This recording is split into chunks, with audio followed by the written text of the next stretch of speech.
ಈ ನಮ್ಮ ರಾಹುಲ್ ಗಾಂಧಿ ಅವರು ಒಂದು ಸಬ್ಮಿಟ್ ಮಾಡೋಕ್ಕೆ ಹೋದಾಗ ನಾಮಪತ್ರ ಆ ಸಂದರ್ಭದಲ್ಲಿ ಎಲ್ಲ ಎಸ್ ಪಿ ಕಾರ್ಯಕರ್ತರು ಹೆಚ್ಚಿದ್ರು. ಹೀಗಾಗಿ ಈ 17 ಕ್ಷೇತ್ರಗಳು ಉತ್ತರ ಪ್ರದೇಶದ್ದು ಕಾಂಗ್ರೆಸ್ ಕೊಟ್ಟಂಥದ್ದು, ಅದರಿಂದ ಎಸ್ ಪಿಗೂ ಒಂದು ಶಕ್ತಿ ಬಂದಂಗಾಗಿದೆ, ಜೊತೆಗೆ ಕಾಂಗ್ರೆಸ್ಗೂ ಹೊಸ್ತನ ಬಂದಂಗಾಗಿದೆ.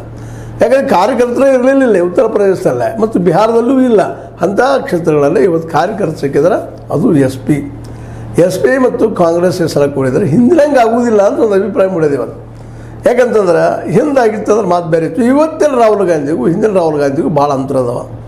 ಆಲ್ರೆಡಿ ರಾಹುಲ್ ಗಾಂಧಿ ಅವರು ಈ ದೇಶದ ಜನಸಾಮಾನ್ಯರ ನಾಯಕರಪ್ಪ ಅನ್ನುವಂಗೆ ತಮ್ಮನ್ನು ತಾವು ಬಿಂಬಿಸ್ಕೊಂಡಿದ್ದಾರೆ.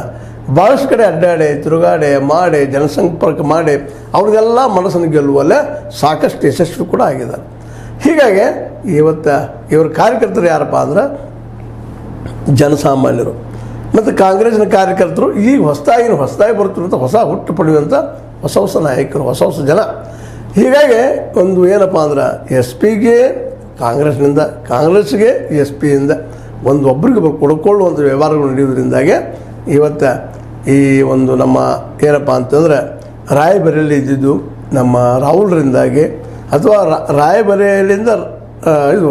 ರಾಹುಲ್ರಿಂದ ರಾಯಬರೇಲಿಗೆ ಜೊತೆಗೆ ಉತ್ತರ ಭಾರತದಲ್ಲೇ ಪ್ರಭಾವ ಬೀರುವಂಥ ಈ ಚುನಾವಣೆ ಆಗ್ತೈತಿ ಅನ್ನೋದು ಒಂದು ಲೆಕ್ಕಾಚಾರ.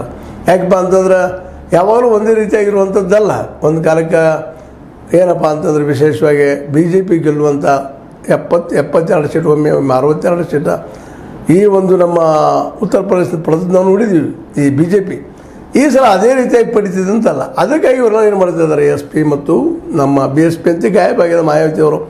ಇಲ್ಲಿ ಏನಾಗಿದೆ ಇನ್ನೊಂದಂದ್ರೆ SP ಒಂದೇ ಉಳಿದಿದ್ದರಿಂದಾಗೆ ಮಾಯಾವತಿ ಅವರು ಹೋಗಿದ್ದರಿಂದಾಗೆ ದಲಿತ ಮತ್ತು OBC ವೋಟ್ಗಳು ಯಾಕಡೆ ಹೋಗ್ಬೋದು ಅಂತ. ಯಾಕಂದರೆ ಈಗ ಹೇಳ್ತಾ ಇದ್ದಾರೆ ನಮ್ಮ ಮೋದಿಯವರು, ಇಲ್ಲ ನಾನು OBC ಪ್ರೈಮ್ ಮಿನಿಸ್ಟರು ಹಾಗೆ ಹೀಗೆ ಅಂತೇಳಿ.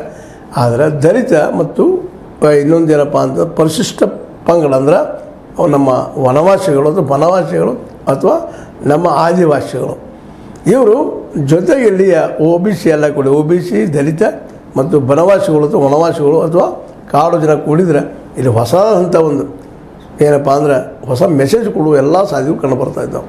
ಈ ಶಕ್ತಿ ಒಂದಾತಂದ್ರೆ ವಿಶೇಷವಾಗಿ 60 to 70% ವೋಟ್ಗಳು ಈ ಒಂದು ಇಂಡಿಯಾಗೆ ಸಿಗುವಂಥ ಸಾಧ್ಯತೆಗಳಿದ್ದಾವೆ. ಇನ್ನು ಇವತ್ತು ಇನ್ನೊಂದೇನು ಈ ಪ್ರಯತ್ನ ನಡೆಸಿದಾರೆ ಇಲ್ಲಂತಲ್ಲ ಮೋದಿ ವರ್ಸಸ್ ಕಾಂಗ್ರೆಸ್ ಅಂತೇಳಿ ಅಥವಾ ನಮ್ಮ ರಾಹುಲ್ ಗಾಂಧಿ ಅಂತೇಳಿ. ಆದರೆ ಅದು ಆಗೋ ಸಾಧ್ಯತೆ ಭಾಳ ಕಡಿಮೆ ಇದಾವೆ.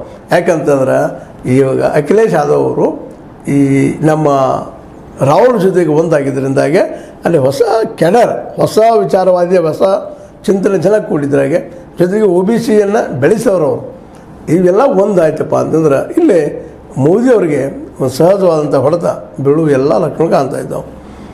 ಇನ್ನು ಇವೆರಡೂ ಕ್ಷೇತ್ರಗಳಿಂದಾಗೆ ಅಲ್ಲಂತೆ ಕಾಂಗ್ರೆಸ್ಸಿಗೆ ಬೇಕಾದಂಥ ವ್ಯಕ್ತಿ, ಅವರ ಮನೆಗೆ ಸಂಬಂಧಿಸಿದ ವ್ಯಕ್ತಿ ಈ ಒಂದು ನಮ್ಮ ಕಿಶೋರಿಲಾಲ್ ಶರ್ಮಾ ಅವರು ಸಾಕಷ್ಟು ಪ್ರಭಾವಿ ಹೊಂದಿದವರು.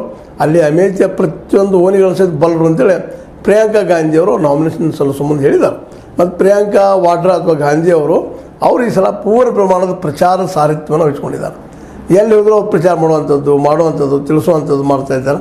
ಮತ್ತು ಅವ್ರ ಭಾಷೆ ಧ್ವನಿ ಅದರ ರಭಸ ನೋಡಿದಾಗ ಅವರಲ್ಲಿ ಒಂದು ಕೆಚ್ಚದ ದಿಟ್ಟತನ ಇದೆ, ಯಾವುದಕ್ಕಾದ್ರೂ ಉತ್ತರ ಕೊಡುವಂಥ ಶಕ್ತಿ ಅವರಲ್ಲಿದೆ, ಫ್ರೀ ಇದ್ದಾರೆ ಹೆಣ್ಮಗಳು. ಹೀಗಾಗಿ ಅದು ಸಹಿತ ಪರಿಣಾಮ ಆಗುವಂಥ ಸಾಧ್ಯತೆಗಳಿದಾವೆ. ಹೀಗಾಗಿ ಒಂದಕ್ಕೊಂದು ಏನಪ್ಪ ಅಂತಂದ್ರೆ ಈ ಮೂಮೆಂಟ್ ಏನಾಗ್ಯದಪ್ಪ ಅಂತಂದ್ರೆ ನಿಧಾನಕ್ಕೆ ಇದು BJPಗೆ ವಿರೋಧಿ ಆದಂಥ ವಾತಾವರಣ ನಿರ್ಮಾಣ ಮಾಡಲಿಕ್ಕೆ ಆಗ್ತದೆ ರೀ. BJP ಅವ್ರು ತಿಳ್ಕೊಂಡಿದ್ರು, ಈಗ ರಾಹುಲ್ರು ಬಂದರು ಅವ್ರನ್ನ ತೊಗೊಂಡು ನಾವು ದಾಳಿ ಮಾಡಬಹುದು ಅಂತೇಳಿ. ಆದರೆ ಈಗೇನಾಗಿದೆಪ್ಪ ಅಂತಂದ್ರೆ ಈ ಒಂದು ಹೊಸ ಬೆಳವಣಿಗೆ ಮೋದಿಯವರಿಗೆ ಎತ್ತು ಒಯ್ಬೋದು ಅಂತೇಳಿ. ಯಾಕಂದರೆ ಹಿಂದಿನ ರಾಹುಲ್ ಇವತ್ತಿಲ್ಲ, ಜನರ ಜೋಡಿ ಭೇಟಿಯಾಗಿದ್ದಾರೆ ಮತ್ತು ಅದ್ರ ಜೋಡಿ ಗ್ಯಾರಂಟಿಗಳನ್ನು ಪ್ರಚಾರ ಮಾಡ್ತಾ ಇದ್ದಾರೆ. ಹಿಂದಾದರೆ ಗ್ಯಾರಂಟಿ ಬಗ್ಗೆ ಹೇಳೋದಷ್ಟಾಗಿತ್ತು, ನಾವು 70,000 ಕೊಡ್ತೀವಿ ವರ್ಷಕ್ಕೆ ಅಂತೇನು ಹೇಳಿದರು. ಅದು ಜನರಿಗೆ ಹೋಗಿ ಮುಟ್ಟಲಿಲ್ಲ. ಈ ಸಲ ಪ್ರತಿ ಮನೆಗೆ ಹೋಗಿ ಮುಟ್ಟುವಂಥ ಕೆಲಸ ಆಗ್ಯದ. ಜೊತೆಗೆ ಮೋದಿ ಅವರು ಅದನ್ನು ಪ್ರಚಾರ ಮಾಡಿದ್ದಾರೆ. ಈ 25 ಗ್ಯಾರಂಟಿಗಳು ಜೊತೆಗೆ 5 ನ್ಯಾಯಗಳ ಬಗ್ಗೆ, ನ್ಯಾಯಪತ್ರದ ಬಗ್ಗೆ ಮೋದಿ ಅವರು ಭಾಳ ಚರ್ಚೆ ಮಾಡಿ ಆ ವಿಷಯಗಳನ್ನು ಜನರಿಗೆ ತಿಳಿಸುವಂಥ ಕೆಲಸ ಮಾಡಲಿಕ್ಕಿದ್ದಾರೆ. ಜೊತೆಗೆ ಇವತ್ತು ಕಾಂಗ್ರೆಸ್ಸಿಗರ ಜನರಿಗೆ ಮುಟ್ಟಿಸುವಂಥ ಕೆಲಸ ಮಾಡಲಿಕ್ಕಿದ್ದಾರೆ. ಜೊತೆಗೆ ಅಲ್ಲೇ SP ಅಂತಂದ್ರೆ ಸಮಾಜವಾದಿ ಪಕ್ಷದ ಕಾರ್ಯಕರ್ತರ ಸಹಿತ ಈ ಒಂದು ವಿಚಾರಗಳನ್ನು ಹಂಸಲಿಕ್ಕೆ ಹಚ್ಚಿದ್ದಾರೆ. ಹೀಗಾಗಿ ಇವತ್ತು ಮೋದಿ ಅವರು ತಿಳ್ಕೊಂಡಷ್ಟು ಸರಳವಾಗಿ ರಾಹುಲ್ ಗಾಂಧಿ ಅವ್ರು ತೆಕ್ಕಿಗೆ ಸಿಗ್ತಾರೋ ಅಂತ ಅನಿಸ್ತಾ ಇಲ್ಲ. ಯಾಕಪ್ಪ ಅಂತಂದ್ರೆ ಅವರು